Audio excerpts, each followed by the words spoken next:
আবেদন কৰাৰ পিছতো চৰকাৰী ঘৰ পোৱা নাই নেকি আপুনি চৰকাৰী ঘৰৰ বাবে জিঅ' টেগ কৰিছে নেকি চৰকাৰী ঘৰৰ প্ৰথম কিস্তি কেতিয়া সোমাব হাজু কৰক 5 বিধ নথিপত্ৰ সকলোৰে একাউণ্টত সোমাব টকা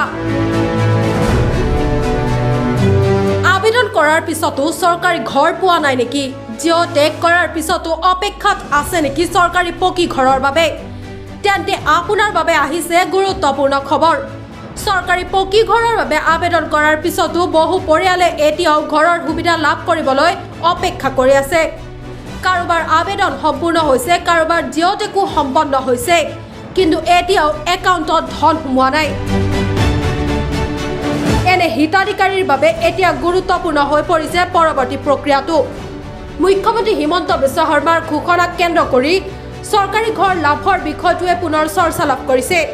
যদি আপুনিও এতিয়ালৈকে চৰকাৰী পকী ঘৰ লাভ কৰা নাই তেন্তে আপোনাৰ আবেদন কোন পৰ্যায়ত আছে সেইটো প্ৰথমে নিশ্চিত কৰি লোৱাটো অত্যন্ত প্ৰয়োজনীয়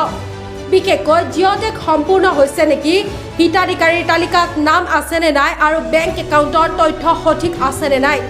এইবোৰ বিষয়ে পৰীক্ষা কৰাটো অত্যন্ত গুৰুত্বপূৰ্ণ ইয়াৰ লগতে সাজু কৰি ৰাখিব লাগিব প্ৰয়োজনীয় সকলো 5 বিধ নথিপত্ৰ সাধাৰণতে আধাৰ কাৰ্ড বেংক একাউণ্টৰ তথ্য বা পাছবুক জব কাৰ্ড আদি প্ৰযোজ্য হ'ব আৰু আঁচনিৰ সৈতে জড়িত অন্যান্য প্ৰয়োজনীয় নথি বিচৰা হ'ব পাৰে কিন্তু কোন 5 বিধ নথি বাধ্যতামূলক সেইটো আপোনাৰ আঁচনি আৰু চৰকাৰী নিৰ্দেশনা অনুসৰি নিশ্চিত কৰিব লাগিব এতিয়া মূল প্ৰশ্নটো হ'ল প্ৰথম কিস্তিৰ ধন কেতিয়া সোমাব এই ক্ষেত্ৰত সকলো হিতাধিকাৰীৰ একে সময়তে ধন সোমাব বুলি কোনো সঠিক সিদ্ধান্ত লোৱা হোৱা নাই জিঅ' টেগ অনুমোদন হিতাধিকাৰীৰ তালিকা বেংক একাউণ্ট আৰু অন্যান্য পৰীক্ষা সম্পূৰ্ণ হোৱাৰ পিছতহে ধন হস্তান্তৰৰ প্ৰক্ৰিয়া আগবাঢ়ে সেয়েহে কেৱল ছ'চিয়েল মিডিয়াৰ খবৰ দেখি কোনো অচিনাকি ব্যক্তিক নথিপত্ৰ বা বেংকৰ তথ্য নিদিব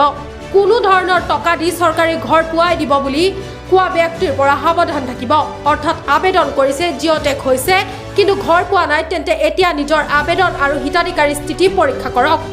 প্ৰয়োজনীয় নথিপত্ৰ সাজু ৰাখক আৰু চৰকাৰীভাৱে প্ৰকাশ কৰা পৰৱৰ্তী নিৰ্দেশনাৰ ওপৰত ভালদৰে নজৰ ৰাখক